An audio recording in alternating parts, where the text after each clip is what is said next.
पौलुस को और सिलास का धुंध ये नहीं था कि हाय आप तो जेल हो गए, आप क्या करेंगे, काल क्या होगा। हालेलुया। उदास है क्या ये, निराश है क्या ये? हमें तो जीवित परमेश्वर मिल गया, हम तो वही धुन में रहेंगे, वो आज ना कल उत्तर देगा, लेकिन हम तो उसको खोजेंगे भैया। हालेलुया। नहीं तो बहुत सारे कैदी को बोलते थे तुम्हारा क्या हाल चाल है, तुम कितने दिनों से हैं, क्या तुम्हारा काम है।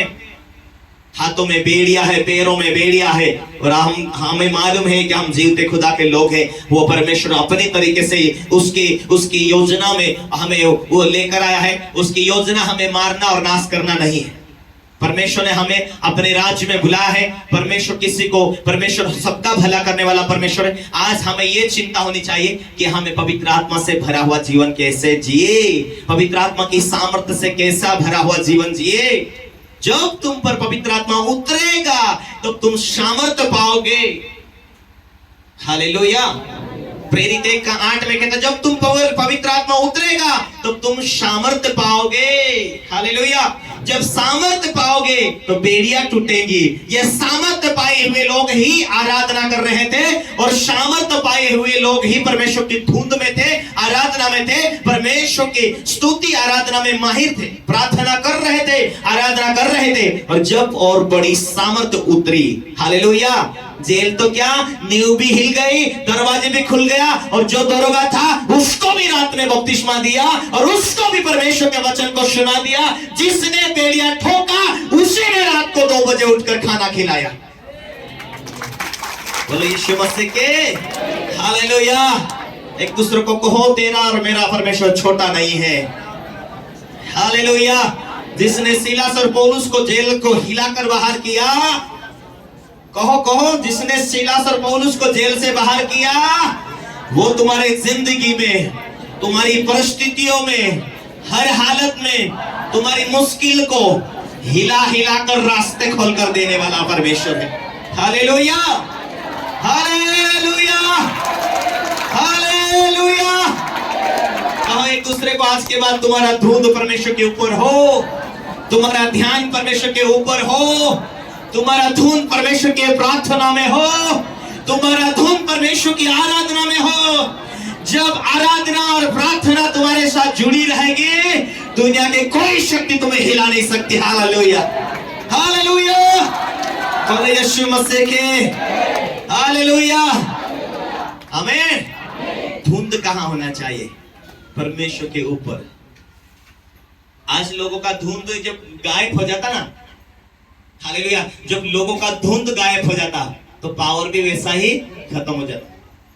स्त्रियों को देखना, जब चाय रखते हैं, जब खाना पकाते हैं ना, ध्यान हट जाता है, चूल्हे के ऊपर फूंक नहीं मारते, लकड़ी नहीं आगे सरकाते हैं, ध्यान हट गया। इसका मतलब जितनी लकड़ी जली उतनी कम हो गई।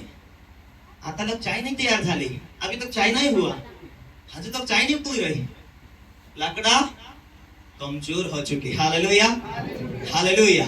आज लोगों का ध्यान, प्रार्थना किया, परमेश्वर ने चंगाई दे दिया, अभी चंगाई के ऊपर ध्यान है, अपना तेल और बोतल लेकर दौड़ते बिचारे। हालेलुया। वचन क्या कहता है? घुटने टिकना, परमेश्वर की उपस्थिति में बैठना। आज के बाद मुझे जीवित परमेश्वर मिल गया, मैं क्यों हटूं? परमेश्वर की उपस्थिति में बैठना। परमेश्वर मुझे पवित्र आत्मा से भर दे, अपनी सामर्थ्य से भर दे। जब पवित्र आत्मा की सामर्थ्य भरा हुआ जीवन जियोगे, जब सामर्थ्य भरा जीवन जियोगे, बड़े बड़े काम होंगे। हालेलुया। यदि तुमने विश्वास कर लिया तो ये अभिषेक तुम्हारे जीवन में उतर कर बढ़ना शुरू हो गया, तो वो प्रार्थना के द्वारा बढ़ेगा, वो आराधना के द्वारा तुम्हारे जीवन में सामर्थ्य बढ़ता जाएगा। हालेलुया। आराधना और प्रार्थना में जब जब तुम्हारे जीवन के अंदर प्रार्थना बढ़ेगी, तुम्हारा धुंध ध्यान वहां होगा परमेश्वर के वचन के ऊपर, जरूरत के ऊपर नहीं। हालेलुया। परमेश्वर का वचन कहता ठीक है, जरूरत है तो मांगना बहुत जरूरी है, लेकिन क्यों शैतान ध्यान भटकाना चाहता है? क्यों शैतान तुम्हारे जीवन के अंदर परमेश्वर की वचन, उसकी योजना से तुम्हें कमजोर करना चाहता है? क्योंकि शैतान को मालूम है इनका धुंध और ध्यान परमेश्वर की आराधना और वचन के ऊपर होगा तो इनकी जिंदगी में बड़े बड़े काम होंगे, इनकी जिंदगी में ये जो चाहते वही होने लगेगा। Hallelujah, hallelujah. क्योंकि जब आपका धुंध, आपका ध्यान वचन और प्रार्थना में होगा तो आपको मालूम है मेरी आशीषों के ऊपर स्वर्गदूत तो पहरेदार रहे, स्वर्गदूत तो कार्य करे। आप बोल सकते हैं और परमेश्वर के स्वर्गदूत वैसे ही काम करेंगे। हालेलुया। क्योंकि जब आप सामर्थ्य से जुड़े हुए हैं उतनी ध्यान, उतनी अकल आपके जीवन में आती जाएगी। Hallelujah, hallelujah. इनका धुंध काल क्या होगा? मैं, हमारा परमेश्वर हमारे साथ है, वो जो कुछ करेगा वो अच्छा ही करेगा, हमें फंसने नहीं देगा, हमें नाश नहीं होने देगा। इसीलिए उनका धुंध, वो आत्मा से भरे हुए थे, वो परमेश्वर की सामर्थ्य से भरा हुआ जीवन लेकर काल तक प्रचार किया। आज दिक्कत आई, आज दिक्कत के अंदर रो नहीं रहे थे, आनंद के साथ आराधना कर रहे थे। Hallelujah, hallelujah. एक दूसरे को कहो, मुश्किल के टाइम में भी आनंद के साथ आराधना करो, निराशा को छोड़ दो, आनंद के साथ स्तुति करते जाओ। Hallelujah, hallelujah. क्योंकि वचन कहता है तुम्हारा आनंद में, तुम्हारा दृढ़ गढ़ है, तुम्हारा आनंद में छुटकारा। जिसका ध्यान परमेश्वर से आनंद पाना चाहते हैं। हालेलुया। अपनी समस्या दूसरों को बोलते। कल नरुल्ला कुमार लोगों को शिक्षा दे रहे थे, अपनी खुद की मुश्किलें, पति पत्नी की बातें हमें बाहर नहीं शेयर करना है। जो कुछ बातें हैं पारिवारिक जीवन के अंदर, उसे घर में रखना। क्या वो तुम्हारी जरूरत को पूरा कर सकेंगे अन्य लोग? हालेलुया। डॉक्टर के लायक है तो डॉक्टर कर सकते हैं, लेकिन लड़ाई की बातें, चुगली की बातें, निंदा की बातें, फूट की बातें, विधर्म और डाह की बातें जब तुम बांटते हो तो जो तुम्हारे अंदर पवित्र आत्मा है वो निराश हो जाता है, नाराज हो जाता है। उसको कहो, उसके सामने उसी धुन में रहो। हमें मालूम होना चाहिए दुनिया मदद नहीं करती, पर हमें मालूम होना चाहिए परमेश्वर मेरी ओर है। परमेश्वर की धुन में मैं बना रहूं। हालेलुया। जब जब आपसे कोई, दुनिया के लोग जब जब कम प्रेम करते हैं, आपको घुटन टेक कर प्रार्थना करने की धुंध में जाना चाहिए, आराधना की धुंध में जाना चाहिए। वरदान पाए हैं तो उस धुन में बैठना चाहिए। इसीलिए इज़्किय्याह ना कहता है, मैं जब जब निराशा रहता हूं तो मैं अन्य भाषा के द्वारा प्रार्थना करता हूं। जब मेरा शरीर, मेरी आत्मा के ऊपर थोड़ा मजबूत हो जाता है, शारीरिक भावनाएं मेरा आत्मिक जीवन के ऊपर प्रभाव डालने लग जाती है, तो मैं अन्य भाषा में प्रार्थना करता हूं और आत्मिक रीति से उनके ऊपर विजय पा लेता हूं। हालेलुया। या निराशा मेरे ऊपर विजय पाने लग जाती है तो मैं नई नई अन्य भाषाओं के द्वारा प्रार्थना करता हूं तो मैं विजय पा लेता हूं। आपकी प्रार्थना, आपकी आराधना आपके शारीरिक जीवन के ऊपर विजय दिलाने वाली है। Hallelujah, hallelujah. आपकी निराशा के ऊपर आप वरदानों के द्वारा प्रार्थना करेंगे, आपको उसी टाइम में ताजगी देने वाला जो भी आपके अंदर पवित्र आत्मा है वो आपको प्रार्थना के द्वारा देगा, अन्य भाषाओं के द्वारा। पहली बात, पवित्र आत्मा मांगो। जो तुम मांगोगे, मांगने वाले, इसीलिए पवित्र आत्मा, मांगने वालों को पवित्र आत्मा क्यों नहीं दिया जाएगा? पवित्र आत्मा तुम्हारा सहायक है, पवित्र आत्मा तुम्हारा हेल्पकार है, पवित्र आत्मा है सामर्थ्य के द्वारा आप आगे बढ़ने वाले हैं। वो तुम्हें तैयार करता, कई बार रुलाता है, कई बार आनंद देता है, कई बार उस पवित्र आत्मा को खुश करने के लिए आपको लगातार उसके वचनों को मानने की जरूरत होती है। Hallelujah, hallelujah. वो तुम्हारा सच्चा सहायक, सच्चा हेल्पकार है। हालेलुया, आमीन। इनका धुंध कहां था? परमेश्वर को खोजने। हालेलुया।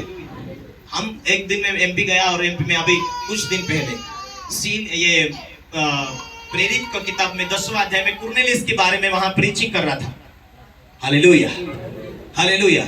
और वहां में मिला कि वहां कुरनेलियुस जो था वो केवल परमेश्वर की उपस्थिति में बैठना था, प्रार्थना ही करता था।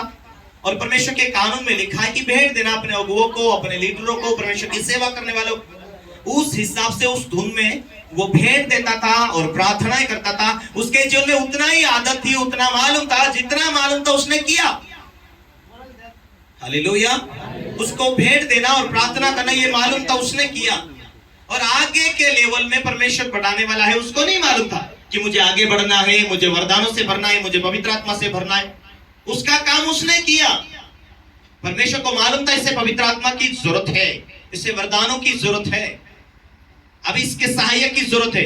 परमेश्वर अपने एक स्वर्गदूतों को भेजता है।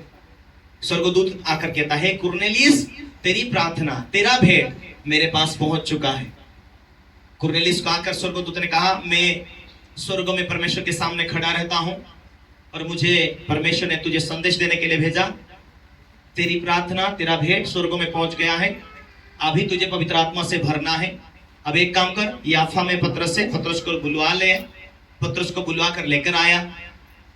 2 या 3 दिनों के बाद पतरस आया। क्यों मुझे बुलाया? पतरस ने कहा, मैं तुझे नहीं जानता। कुरनेलियस ने कहा, मैं तुम्हें नहीं जानता। वो उसको नहीं जानता था। लेकिन एक दिन मैं प्रार्थना कर रहा था, तीसरे पहर पवित्र, वहां से स्वर्गदूत आया। स्वर्गदूत ने कहा, कुरनेलियस, किसी व्यक्ति को भेज कर पतरस को बुलवा कर लेकर आ जा। बुला कर लेकर आया। ये बातें पतरस पूछ ही रहा था, यीशु मसीह के बारे में गवाही दे ही रहा था कि कलीसिया के ऊपर पवित्र आत्मा जबरदस्त उतरा, और कलीसिया जो नए और जूने सभी के ऊपर पवित्र आत्मा उतरा। सभी लोग वरदानों से भरे। ऐसा नहीं है कि बपतिस्मा पाने के बाद ही पवित्र आत्मा उतरेगा और तभी तुम पवित्र आत्मा का दान पाओगे।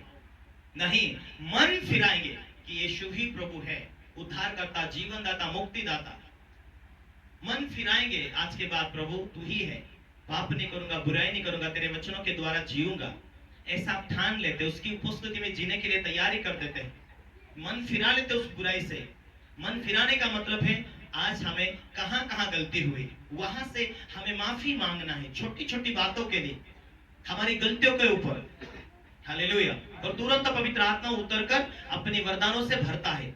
आज लोग कुछ तो मन फिराते हैं, घर जाते हैं, अपनी पुरानी आदत को वही लागू करते हैं। चुगली को हो, दुष्टात्मा उकसाता है, तुरंत दुष्टात्मा उन्हें चुगली के लिए ले जाता है, उन्हें फंसा देता है, एक पाप में बांध लेता है। झूठ में यदि कोई झूठ बोलता है तो एक पापों में बांध लेता है। ऐसे वो लोग बंधन में आ जाते हैं। हालेलुया। कुछ न कुछ बंधने हैं, इसीलिए साथ में बीमारी भी है, और इसीलिए काम नहीं हो रहे हैं, इसीलिए सफलता नहीं हो रही। बंधने से आजादी पाना चाहते तो मन फिरा लो पापों से। ये गलती हुई, माफी मांगो। एक एक गलती का नाम लो पवित्र आत्मा सामने, मैं बदलना चाहता हूं, ये गुनाह हुआ मेरे ऊपर, ये गलती हुआ, पवित्र आत्मा मैंने तेरे कानून को तोड़ा, मुझे क्षमा कर।